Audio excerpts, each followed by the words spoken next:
This is Local Matters on CBS 17 News at 4.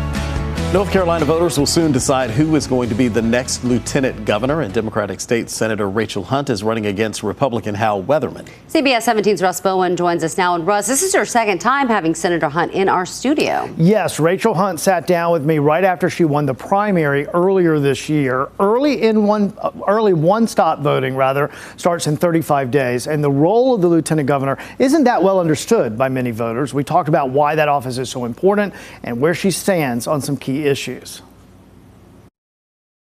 First of all, thanks for coming back. It's much appreciated. Now, you're in Raleigh for a specific reason, right? You were called back by the president pro tempore of the state Senate, and you're a state senator, for a variety of reasons, a variety of votes, one of which has gotten the most attention, and that is the expansion of funding of school vouchers, something that you've spoken out a lot about.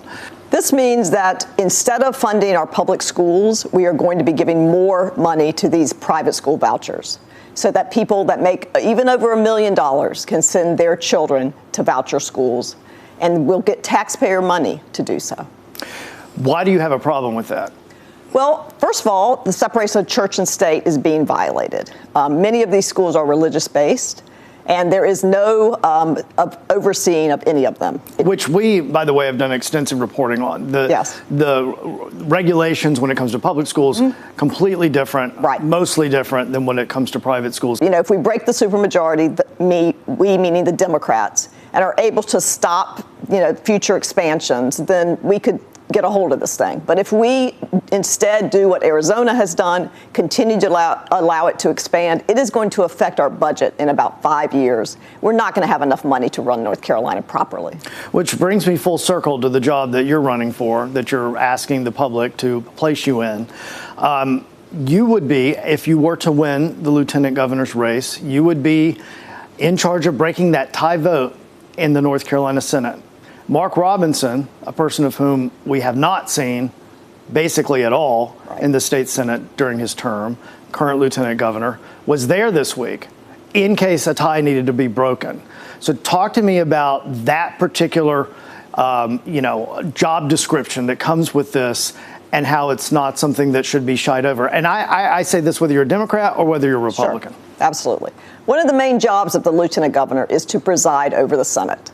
Mark Robinson has been there 3 times in the 2 years I've been there. He does not know how to do that job properly because he hasn't been there enough. And this is a very important job, not just the tie-breaking vote, but knowing the rules of the Senate, knowing how to allow people to speak in the correct manner, and just helping your side, have an advantage. There really is a lot to the job in presiding over the Senate, and he has not learned it and he has not done it, and I would definitely be there and do that. To make people really understand it at home, it's the same as we heard in the debate this week. The Vice President of the United States is the tiebreaker in the U.S. Senate. It's the Lieutenant Governor in the state of North Carolina. Correct. That's right. There are other jobs that come with this particular job, and I'm going to bring up a list of what comes with this title. If you guys could bring up this list for me, that would be great. All right, we talked about the tie-breaking vote. You would serve on the North Carolina Board of Education. Right. You would serve on the State Board of Community Colleges.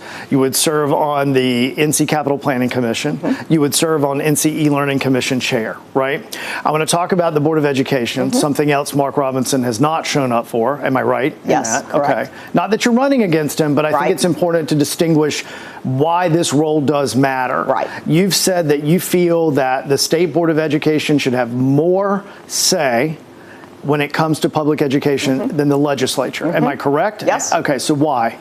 Because the State Board of Education is made up of people who are education professionals, not the lieutenant governor per se, but most of the people on it know about education. They have studied it. They are in the education field. People in the legislature are not usually even teachers, much less, professors of education. We aren't given any information on how to make these decisions. People just say, well, my child said, or my grandchild. They make them on very little information. And we absolutely have to have information given to educators that then make the right decisions. They're the only ones who understand how important education is to children, unless you've studied it like I have. I've been in the schools, I've talked to educators, I've talked to professionals, and I know that there is nothing more important to a child's development than having a good education. Let's present this scenario that Lieutenant Governor Mark Robinson wins the gubernatorial race and he becomes the governor of North Carolina. And hey, it's not unusual for the parties to not be the same between governor and lieutenant governor of North Carolina, because we vote for them separately. They run separate races. Right.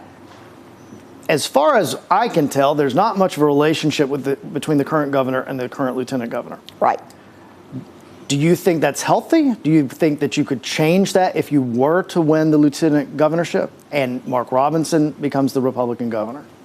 Well, I can't imagine a scenario where we would work together. We are on separate sides of every single issue. What I would try to do is limit the amount of damage he does as governor, and I would try to get some of the folks in the legislature to help me do that. Governors have a lot of, executive decisions to make. Many have already been taken away by the legislature. But we would all have to work together to limit the amount of damage Mark Robinson does to the state.